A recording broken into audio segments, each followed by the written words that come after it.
Welcome back to my YouTube channel tutor Khushi. तो guys मैंने आज आपको सुपर प्रॉफिट मेथड का नेक्स्ट क्वेश्चन करवाना है। तो आप इस क्वेश्चन को पहले देखें, फिर हम इस क्वेश्चन को क्या है सॉल्व करेंगे। ठीक है, ये नेक्स्ट क्वेश्चन है। जो सिंपल क्वेश्चन था सुपर प्रॉफिट मेथड का वो मैं लास्ट आपको करवा चुकी हूँ। ये नेक्स्ट क्वेश्चन है आपका। तो इस क्वेश्चन को आप देखिए। On 1 April 2018 existing firm has assets of ₹10 lakh including cash 50,000। 1 अप्रैल 2018 को कोई फर्म है जिसकी एसेट्स हैं 10 लाख रुपए की इंक्लूडिंग कैश, उसमें कैश भी इंक्लूड है 50,000 का। Creditor of the amount of 40,000 और क्रेडिटर कितने हैं 40,000 के। The firm has reserves of 60,000 and partners capital of ₹9 lakh. Firm का रिजर्व कितना है 60,000 का है और पार्टनर्स की कैपिटल कितनी है 9 लाख रुपए की है।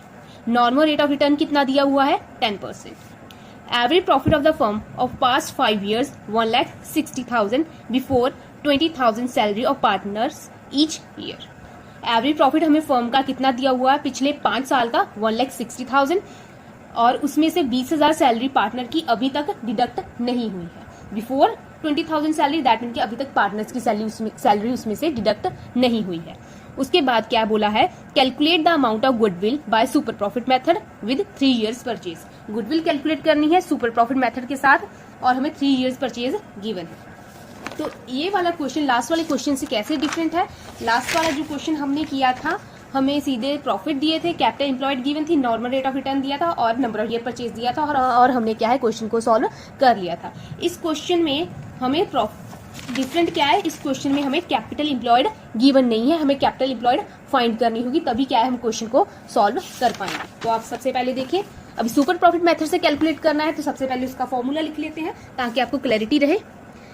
सुपर प्रॉफिट मेथड से गुडविल कैसे निकालते हैं लास्ट मैंने बहुत बार बताया है, एक बार फिर से देख लीजिए।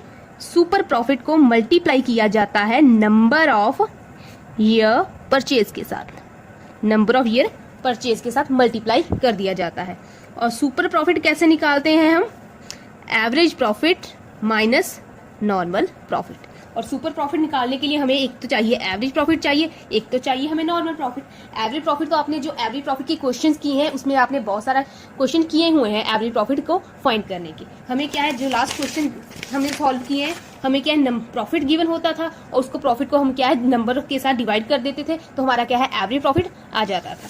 अभी इस क्वेश्चन में चेंज किया है, average profit of the firm of past 5 years 1,60,000। हमें एवरेज प्रॉफिट गिवन है, हमें फाइंड करने की जरूरत नहीं है, हमें एवरेज प्रॉफिट गिवन है। कितना है हमारा average profit 1,60,000 before 20,000 salary.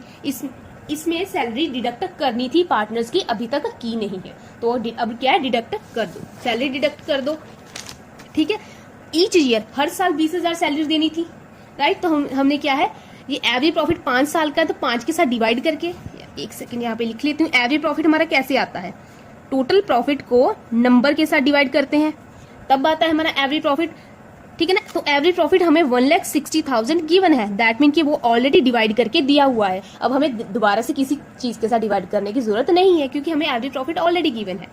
But क्या है 20,000 सैलरी पार्टनर्स की हर साल सैलरी है, देनी ही थी, हमने दी नहीं है तो क्या है इसमें से हम क्या है सैलरी को डिडक्ट करेंगे। सैलरी को डिडक्ट करेंगे 20,000 तो हमारा एवरेज प्रॉफिट कितना आ गया 1,40,000। ठीक है, अभी कुछ बच्चे पूछेंगे कि 20,000 सैलरी तो ईच ईयर की है, हर साल की है, तो 5 साल की प्रॉफिट है तो हमने सैलरी को 5 के साथ मल्टीप्लाई करके क्यों लेस नहीं किया। ठीक है ना, प्रॉफिट 5 साल का था तो सैलरी भी तो 5 साल की होनी चाहिए थी। अब सैलरी अगर 5 साल की होती तो उसको 5 के साथ मल्टीप्लाई करते तो 5 के साथ वो तो 1 लाख होता। तो हमने यहाँ पे 1 लाख क्यों नहीं लेस किया, हमने यहाँ पे 20,000 क्यों लेस किया, क्योंकि हमें क्या है एवरेज प्रॉफिट गिवन है। एवरेज प्रॉफिट गिवन है दैट मीन कि वो 5 के साथ ऑलरेडी डिवाइड करके दिया हुआ है, इसलिए सैलरी भी एक सैलरी ऐसे कर लीजिए 20,000 सैलरी है ईच ईयर की, कितना साल है। ठीक है ना, यहाँ पे कर लीजिए 20,000 सैलरी है। ठीक है ना, ईच ईयर की है, कितने साल है 5 साल है, तो 5 साल की कितनी हुई 1 लाख, 1 लाख हुई ना, ये 5 साल की सैलरी है। हमें अगर प्रॉफिट एवरेज गिवन है तो हम सैलरी भी एवरेज फाइंड कर लेते हैं। तो एवरेज सैलरी कितनी हुई 5 ईयर की है तो 5 के साथ डिवाइड कर दो 20,000, एवरेज सैलरी हमारी 20,000 ही आई। ठीक है ना, पहले हम 5 के साथ मल्टीप्लाई करें फिर 5 के साथ डिवाइड करें, कोई लॉजिक ही नहीं बनता। हम क्या सीधा सीधा 20,000 को ही डिडक्ट कर देंगे, हम एवरेज प्रॉफिट में से एवरेज सैलरी को ही डिडक्ट करेंगे। ठीक है, तो हमारा एवरेज प्रॉफिट कितना बना है लिख लीजिए, हमारा एवरेज प्रॉफिट कितना है 1,40,000। ठीक है, उसके बाद हमें क्या है, नॉर्मल प्रॉफिट को कैलकुलेट करना है। अब नॉर्मल प्रॉफिट कैसे आता है, इसका फॉर्मूला लिख लीजिए। कैपिटल इंप्लॉयड को नॉर्मल रेट ऑफ रिटर्न के साथ मल्टीप्लाई कर दिया जाता है। ठीक है ना। अब कैपिटल इंप्लॉयड क्या होता है, जो जितने पैसे बिजनेस में इन्वेस्टेड है, जितने पैसे बिजनेस में काम कर रहे हैं, जितने पैसे बिजनेस में एम्प्लॉय हैं, उसे क्या बोलते हैं हम, कैपिटल इंप्लॉयड। और नॉर्मल रेट ऑफ रिटर्न मैंने लास्ट आपको बता दिया था, एक नॉर्मली उतनी जितने पैसे हमने इन्वेस्ट कर रखे हैं, नॉर्मली उतने पैसे में हमें कितनी रिटर्न मिल सकती है। नॉर्मली जो सिमिलर बिजनेस है उतनी कैपिटल पे कितना अर्न कर रहे हैं, उसे हम नॉर्मल रेट ऑफ रिटर्न बोलते हैं। ठीक है, अभी क्वेश्चन में लास्ट जो क्वेश्चन था हमने किया, उसमें हमें कैपिटल इंप्लॉयड गिवन थी। ठीक है, हमने क्वेश्चन सॉल्व कर लिया और नॉर्मल रेट ऑफ रिटर्न था, तो हमने मल्टीप्लाई करके हमारा नॉर्मल प्रॉफिट फाइंड कर लिया। बट इस क्वेश्चन में क्या है, हमें नॉर्मल रेट ऑफ रिटर्न तो गिवन है 10%, बट हमें क्या है, कैपिटल इंप्लॉयड गिवन नहीं है, तो हमें क्या है, कैपिटल इंप्लॉयड को अब फाइंड करना पड़ेगा। तो कैसे फाइंड करते हैं कैपिटल इंप्लॉयड, आप देख लीजिए इसके फॉर्मूले को। कैपिटल इंप्लॉयड, इसका शॉर्ट्स में आपके लिए वीडियो मैं जरूर बनाऊंगी, ये कैपिटल इंप्लॉयड कैसे फाइंड करते हैं। इसे दो वेज में कैलकुलेट किया जा सकता है कैपिटल इंप्लॉयड को। आप लायबिलिटी अप्रोच से भी कैलकुलेट कर सकते हो, आप एसेट अप्रोच से भी कैलकुलेट कर सकते हो। ये डिपेंड करता है टोटली आपको कैसा डेटा दिया गया है। ठीक है, तो मैं लायबिलिटी साइड से अगर कैलकुलेट कर रही हूं, तो मैं कैसे कैलकुलेट करूंगी, मैं क्या है, कैपिटल को ऐड कर दूंगी, कैपिटल। ठीक है, तो वो कैपिटल दैट मीन के शेयर कैपिटल, यहाँ पे शेयर कैपिटल वर्ड ही लिखते हैं। शेयर कैपिटल को, चाहे वो प्रेफरेंस शेयर कैपिटल हो, चाहे वो इक्विटी शेयर कैपिटल हो, हम दोनों को लेंगे। ठीक है ना, चाहे वो क्या है, प्रेफरेंस शेयर कैपिटल हो, चाहे इक्विटी शेयर कैपिटल हो, हम दोनों को कंसीडर करेंगे। हमें प्रेफरेंस शेयर भी गिवन है, हमें इक्विटी शेयर कैपिटल भी गिवन है, हम दोनों को क्या है, ऐड करेंगे। ठीक है, उसमें से क्या है, जर्नल रिजर्व को ऐड करेंगे। शेयर कैपिटल में ऐड करेंगे जर्नल रिजर्व। ठीक है, जर्नल रिजर्व को ऐड करेंगे। अगर कोई कैपिटल रिजर्व है, हम उसे भी क्या है, ऐड करेंगे। किसी तरह का जर्नल रिजर्व जहां कैपिटल रिजर्व है, हम उसे भी ऐड करेंगे।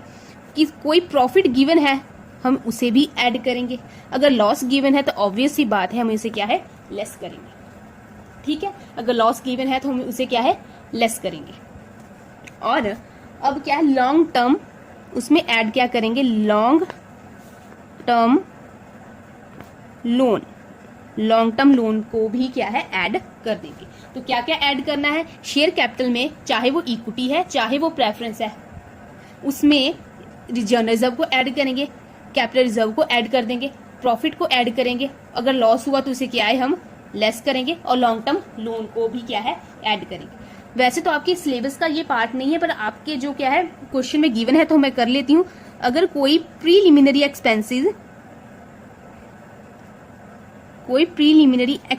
आपको गिवन है, राइट ऑफ वाले, जहां discount on issue of shares और डिबेंचर्स, ये आपको गिवन हो, तो ये दोनों भी क्या है, हम लेस करेंगे। ठीक है, एक बार फिर से देख लीजिए, हम शेयर कैपिटल को ऐड करेंगे, चाहे वो प्रेफरेंस है, चाहे वो इक्विटी है, उसमें जर्नल रिजर्व को ऐड करेंगे, उसमें कैपिटल रिजर्व को भी ऐड करेंगे, हम प्रॉफिट को भी ऐड करेंगे। अगर लॉस हुआ तो उसे क्या है, लेस करेंगे। लॉन्ग टर्म लोन को भी ऐड करेंगे, प्रीलिमिनरी एक्सपेंसेस को लेस करेंगे अगर वो आपको गिवन है, और discount on issue of shares को भी क्या है, लेस करना है। ये फॉर्मूला है, आपको ऐसे ही लर्न करना पड़ेगा। ये अब बना कैसे है, ये मैं आपको अभी समझा देती हूँ। देखिए, कैपिटल इंप्लॉयड का क्या मतलब होता है, वो पैसे जो बिजनेस में इंप्लॉय हैं, जो पैसे यहाँ पे लिख लेते हैं। ठीक है ना, हाँ, एक थोड़ा अब ठीक है, ये थोड़ा सा हिल रही है। अब कैपिटल इंप्लॉयड को क्या है, हम शॉर्ट फॉर्म में लिखते हैं, दैट मीन के कैपिटल इन्वेस्टेड। कैपिटल इंप्लॉयड का क्या मतलब होता है, कैपिटल इन्वेस्टेड, वो पैसे जो बिजनेस में इन्वेस्ट है, बिजनेस में इंप्लॉय है, बिजनेस में काम कर रहे हैं, बिजनेस को ग्रोथ के लिए। जो पैसे बिजनेस में इन्वेस्टेड हैं, बिजनेस को ग्रो करने के लिए, बिजनेस की ग्रोथ के लिए, एक्सपेंशन के लिए, ठीक है ना। बिजनेस को आगे और बढ़ाने के लिए वो पैसे जो बिजनेस में इन्वेस्टेड है, बिजनेस की ग्रोथ के लिए, एक्सपेंशन के लिए, बिजनेस को और बढ़ाने के लिए, बिजनेस में जो पैसे काम कर रहे हैं उसे क्या है, कैपिटल इन्वेस्टेड कहते हैं। जैसे कि अभी मैं हूं, मेरी एग्जांपल ले लीजिए, मैंने बिजनेस शुरू किया है, राइट। तो मैंने अपने पैसे बिजनेस में लगाए हैं, कितने लगाए हैं, ठीक है, पैसे मैंने बिजनेस में लगाए हैं। पैसे, अभी कोई भी बिजनेस हो उसमें इनिशियली कुछ ना कुछ अमाउंट तो लगती ही है उसे स्टार्ट करने के लिए, राइट। जैसे अभी मुझे यूट्यूब चैनल शुरू करना है तो मुझे क्या है, एक कैमरा चाहिए, मुझे एक स्टिक चाहिए, मुझे एक लाइटिंग के लिए एक रिंग लाइट, वैसे ऐसी कुछ इंस्ट्रूमेंट्स जो है मुझे चाहिए, वो मैंने क्या है खरीदे हैं। तो वो क्या है, मेरी बिजनेस के लिए इन्वेस्टमेंट है। तो हर बिजनेस को क्या चाहिए, इन्वेस्टमेंट चाहिए। इन्वेस्टमेंट के बिना कोई भी बिजनेस काम नहीं कर सकता, ठीक है। तो बिजनेस में इन्वेस्ट किया, बिजनेस में पैसे लगाए हैं। तो किस तरह के बिजनेस में पैसे लगा सकते हैं आप, कैपिटल में बिजनेस में पैसे लगा सकते हैं। कैपिटल के रूप में इन्वेस्टमेंट होती है। तो कैपिटल कितने तरह की है, एक तो इक्विटी है और एक है प्रेफरेंस, ठीक है ना। इन्वेस्टमेंट है, आपने बिजनेस में पैसे इन्वेस्ट किए हैं, वो कैपिटल के रूप में किए हैं, वो इक्विटी है चाहे प्रेफरेंस है, ठीक है ना। अब इस हमने बिजनेस में पैसे लगाने के बाद उस पैसे से पैसा बनाया, ठीक है ना, पैसे से पैसा बनाया, वो पैसे अभी इंक्लूड होगा इन्वेस्टमेंट। वैसे मैंने 1 लाख रुपए लगाया, उसमें उस 1 लाख की हेल्प से मैंने 10,000 रुपए कमाए। तो अब बिजनेस में कितने पैसे इन्वेस्ट है, 1,10,000। जो पैसे मैंने बिजनेस से कमाए हैं वो भी क्या है, इन्वेस्टमेंट का पार्ट बनेंगे। तो रिजर्व्स कहाँ से निकाले जाते हैं, हमारे प्रॉफिट्स में से ही रिजर्व निकाले जाते हैं। तो सारे ही रिजर्व, चाहे वो जर्नल रिजर्व हो चाहे वो कैपिटल रिजर्व हो, हम दोनों को कंसीडर करेंगे, ठीक है ना। दोनों को ऐड कर, जर्नल रिजर्व भी आउट ऑफ प्रॉफिट होता है, कैपिटल रिजर्व तो कोई कैपिटल एसेट के की वजह से, सेल होने की वजह से हमारा क्रिएट हो जाता है, और भी कई रीजंस होते हैं, ठीक है। और अगर हमने इस कैपिटल की हेल्प से प्रॉफिट कमाया है, वो भी इन्वेस्टमेंट का पार्ट है। अगर लॉस हुआ तो ऑब्वियस सी बात है वो क्या है, लेस होगा, ठीक है। ये तो हो गए हमारे पैसे, मैंने बिजनेस में पैसे इन्वेस्ट किए, उस पैसे से मैंने इनकम जनरेट की, वो भी मेरी इन्वेस्टमेंट का पार्ट है। बट मेरे पास पैसे कम पड़ रहे हैं, मेरे पास अभी इतनी कैपिटल नहीं है, इतनी इन्वेस्टमेंट नहीं है कि मैं बिजनेस में और पैसे लगा सकूं। तो मैं क्या करूंगी, मैं क्या है, लोन ले लेती हूँ। लोन लेकर मैं पैसे बिजनेस में इन्वेस्ट कर रही हूँ। मैंने लोन लिया, चाहे मैंने बैंक से लिया, चाहे मैंने फाइनेंशियल इंस्टीट्यूशन से लिया, तो वो लोन लेके मैंने बिजनेस में पैसे क्या है, इन्वेस्ट कर दिए। तो वो भी क्या है, मैंने इन्वेस्ट किए हैं, तो वो भी क्या है, इन्वेस्टमेंट का पार्ट बनेगा। लोन है, चाहे मैंने लॉन्ग टर्म लोन चाहे मैंने क्या है, बैंक से लिया है, चाहे किसी फाइनेंशियल इंस्टीट्यूशन से लिया है, या फिर कोई डिबेंचर्स इशू किए हैं। कोई डिबेंचर भी एक तरह का लोन होता है, सिक्योर्ड लोन होता है। तो चाहे मैंने कोई डिबेंचर्स इशू किए हुए हों, वो भी मेरी इन्वेस्टमेंट का पार्ट बनेगा। तो हमने क्या है, सबको टोटल कर लेना, capital plus reserve plus lone. तो ये क्या आ गया, हमारा कैपिटल एम्प्लॉयड। तो मेरे बिजनेस में कितने पैसे काम कर रहे हैं, एक तो मेरा पैसा काम कर रहा है, और उस पैसे से मैंने जो पैसा कमाया वो भी बिजनेस में इन्वेस्टेड है, और मैंने लोन लेकर बिजनेस में पैसे लगाए हैं, वो भी मेरा क्या है, पैसा बिजनेस में इन्वेस्टेड है। ये भी क्या है, मेरी कैपिटल एम्प्लॉयड है।